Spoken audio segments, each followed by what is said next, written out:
excelente como siempre, los felicito. Amén. La realidad, amado, es que me alegró. Yo no me puse de acuerdo con el pastor Willy, pero me alegra mucho no haberme puesto de acuerdo con él, ¿verdad? Porque realmente hay una serie de puntos que él mencionó que hacen tangencia a lo que nosotros vamos a trabajar en esta mañana, y damos gloria a Dios por eso. Este tema, amado, yo no sé si usted lo ha escuchado, el concepto de maltrato eclesiástico. ¿Cuántos han escuchado sobre ese tema? ¿Lo han oído? Amén.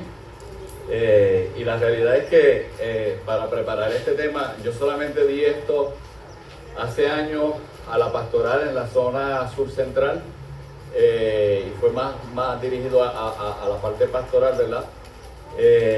Pero no había fuentes, ¿verdad? Bibliográficas abundantes. Solamente, y según fui buscando más información, encontré bien pocas fuentes sobre esta temática. Ahora es que está ocurriendo en las redes, está hablándose un poco más abiertamente sobre la temática de maltrato eclesiástico, ¿verdad? Y entonces, pues uno puede nutrir un poco más lo que uno ha tenido a bien preparar. Así que esto es un tema bastante neurálgico, y yo, según escuchaba la presentación del pastor Willy, a veces lo veo como la contraparte de lo que es el concepto ético, ¿verdad? Gloria al Señor. Amén. Amén. Se creo que va a estar como sube y baja.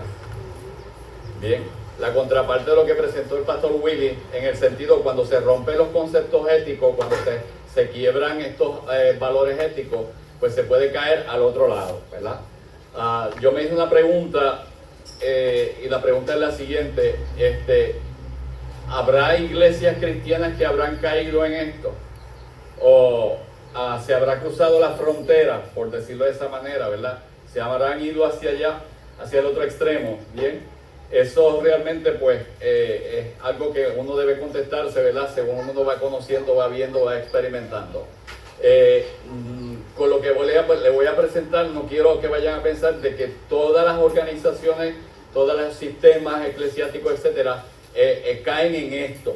Bien, no quiero que lo vayan a pensar así, pero sí hay unos elementos, hay unas características, hay unos detalles que sí nos pueden avisar, nos pueden permitir realmente identificar un peligro inminente, que se pueda caer ahí, se pueda cruzar la barrera, el límite, etcétera, y entonces caer en esto. Así que a medida que vayamos transcurriendo en la discusión, pues entonces lo podamos ver. Tres preguntitas, ¿verdad? Importantes. ¿Será posible que esto suceda en las iglesias cristianas de este siglo? Bien, no para contestarla, es para pensar, ¿verdad? Podemos encontrar en la Biblia algunos indicios de abuso o maltrato eclesiástico. Bien, en la Biblia podríamos identificarlo. Bien, ¿y cuál es la diferencia entre autoridad bíblica y autoritarismo religioso?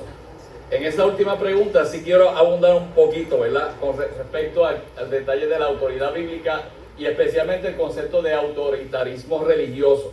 La Real Academia define, ¿verdad?, el concepto de autoritarismo, bien, en dos áreas, dos enfoques, bien. Uno desde la perspectiva de la actitud. Cuando se define este término desde la perspectiva de la actitud, bien, se indica que es la cualidad o actitud de quien ejerce la autoridad con exceso, de manera abusiva o sin admitir objeciones. Bien. Repito, ¿verdad? La definición de autoritarismo religioso se ve desde dos aspectos, ¿verdad? Uno desde la perspectiva de la actitud y obviamente otra desde la perspectiva de lo que se denomina un régimen, ¿verdad? Que el régimen autoritarista, ¿verdad?, se define como un sistema de gobierno caracterizado por el abuso de poder o por no tener límites de control, ¿verdad? Yo creo que podemos entender básicamente ese concepto de autoritarismo. Ahora, cuando hablamos de maltrato eclesiástico, nosotros tenemos que tener claro que esto no se da en una esfera, se da en varios niveles, ¿verdad? Lo podemos observar entre líder a líder, ¿verdad?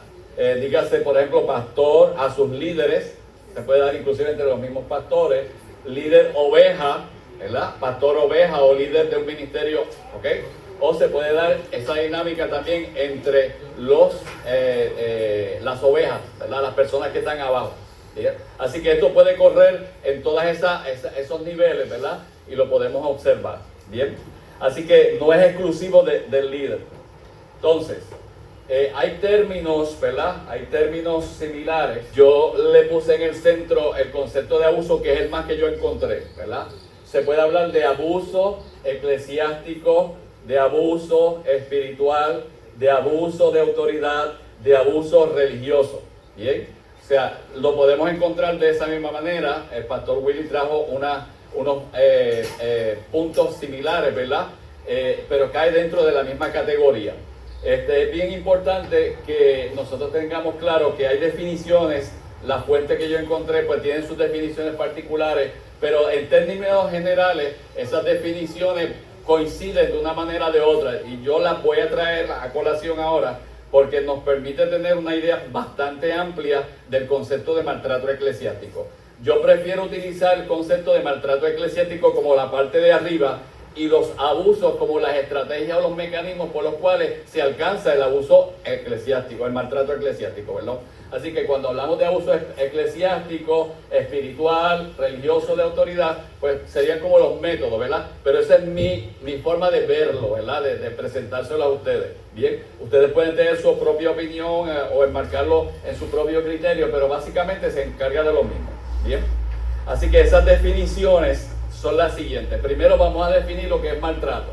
Maltrato se define, bien, como esa acción y efecto de maltratar, ¿verdad? Y maltratar implica tratar con crueldad, eso según la Real Academia Española, ¿verdad? Con dureza o desconsideración a una persona o animal, o no proporcionar los cuidados necesarios, incluyendo el menosprecio o la violencia física o psíquica. Bien. Y eso es bien importante, ¿verdad? Esta es la definición según la Real Academia. Ahora, subrayé aquí específicamente o no proporcionar los cuidados necesarios, ¿verdad? Y dentro del campo de nosotros como pastores o líderes, etcétera, el aspecto cristiano, religioso, como quiera denominarlo, ¿verdad? Sería específicamente esos elementos que tienen que ver con el cuidado pastoral, ¿verdad? Ese consejo es de proveerle ese alimento espiritual. Así que cuando se empieza a obviar o no se da lo que debe esperarse del pastor, del líder, pues sería no proporcionar esos cuidados necesarios para la oveja, ¿verdad? Ayudarle, ¿bien? Así que eso es desde esa óptica, ¿bien? Cuando definimos maltrato eclesiástico, ¿verdad? Ya el tema más específico es cualquier forma de abuso, manipulación o daño ejercido dentro de un contexto religioso. Y dígase contexto religioso en el sentido más amplio, ¿verdad? Pero cuando nosotros lo vemos desde lo que implica el CAMI, ¿verdad? Y la hermandad, pues estamos hablando del concepto cristiano, ¿verdad? ¿Por parte de quién? De líderes, autoridades o miembros hacia otros creyentes. El mayor manifestación de maltrato eclesiástico se va a observar básicamente cuando hay alguien que está en autoridad, ¿verdad? Y alguien que está en autoridad manifiesta esas características hacia las personas que están en sujeción a él, ¿verdad? Y eso lo vamos a observar. Bien. En la otra definición que encontré en womanslaw.org, ¿verdad?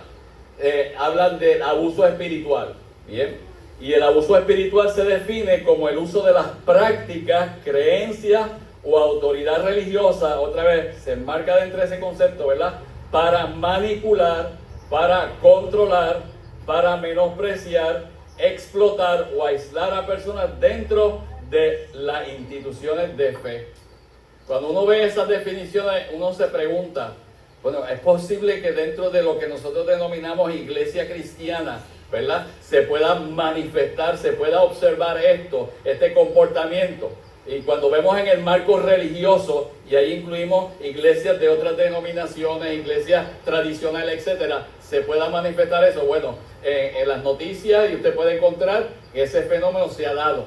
Y instituciones, por ejemplo, que no sean iglesias como tal, pero que están adscritas a iglesias, dígase que escuelas, organizaciones o estructuras eclesiásticas que la iglesia la sostiene, la fomenta o la patrocina, lo que sea, también se da. Amén. abuso espiritual es maltratar a una persona, ¿verdad?, que necesita ayuda, apoyo o mayor crecimiento espiritual, lo cual debilita, sabotea o disminuye el desarrollo espiritual de esa persona con el objetivo de poder manipular los sentimientos. Esa definición es de un libro que es de los primeros libros que salieron, ¿verdad?, que se titula, ¿verdad?, El poder sutil del abuso espiritual. Bien, es de los primeros libros que realmente trabajó este tema y él lo denominó abuso espiritual. Otra definición, ¿verdad?, abuso de autoridad. Es una extralimitación de funciones por parte de las autoridades o funcionarios públicos en el desempeño de un determinado cargo u oficio. Bien, así que aquí, aunque no menciona pastores o líderes, cuando nosotros lo aplicamos en el contexto de nosotros, obviamente el funcionario aquí debería ser el pastor, ¿verdad? El pastor que en ese desempeño pastoral, obviamente, se está extralimitando a las funciones que le han sido delegadas de acuerdo a la palabra, de acuerdo al llamado del Señor. Claro, estoy utilizando la definición de la Real Academia Española. Bien. El otro término es abuso religioso. Bien. Se trata de toda forma de violencia física, sexual y psicológica al interior de una iglesia u organización religiosa. Lo que hace peculiar de este tipo de violencia es que el abuso de poder proviene de una persona que cuenta con un tipo de autoridad que justifica su conducta y su discurso bajo el escudo de diversos dogmas o creencias religiosas. Así que utiliza la palabra, utiliza creencias, etcétera, para poder justificar su conducta, ¿verdad? Y presentarse de esa forma ante un grupo de personas, una congregación, lo que sea. Bien. Así que nosotros tenemos que tener bien claro estas definiciones. Ahora, hay abusos, ¿verdad?, que se manifiestan de manera específica en ese ambiente eclesiástico, ¿verdad?, del concepto. Definí también la palabra abuso, y yo creo que la tenemos clara, pero quería refrescar, ¿verdad?, esos conceptos, ¿verdad?, según la Real Academia. El uso excesivo, injusto, impropio o indebido de algo o de alguien, ¿verdad?, implica una extralimitación, un atropello o aprovecharse de una posición de superioridad, fuerza o confianza. Si utilizamos lo que estaba hablando el pastor Willy, ¿verdad?, sobre las cuestiones éticas, donde hay cuestiones relacionales, donde hay una relación entre el pastor y la oveja, cuando el pastor se extralimita, aprovecha tal vez la fragilidad, la vulnerabilidad de una persona y entonces utiliza su posición como pastor, como decía él, yo soy el pastor, o la persona ve a esa persona como una persona de autoridad, de confianza, y el pastor o el líder que sea se aprovecha de esa situación, entonces se cae en todo esto. Bien. Y eso es lamentable. Cuando uno va a la palabra en el libro de los Hechos, capítulo 20-28, dice Pablo hablándole a la iglesia de Éfeso cuando se estaba despidiendo, dice: por tanto, mirad por vosotros y por todo el rebaño en que el Espíritu Santo os ha puesto por obispos para apacentar la iglesia del Señor, la cual él ganó por su propia sangre. Bien, hay varios puntitos de ese verso 28 del capítulo 20 del libro de los Hechos. Primero, que hay que velar, gloria sea al Señor, por nuestra condición espiritual. O sea, el pastor, nosotros los líderes tenemos que mirarnos, velar por nosotros mismos, velar por ustedes mismos, ¿bien?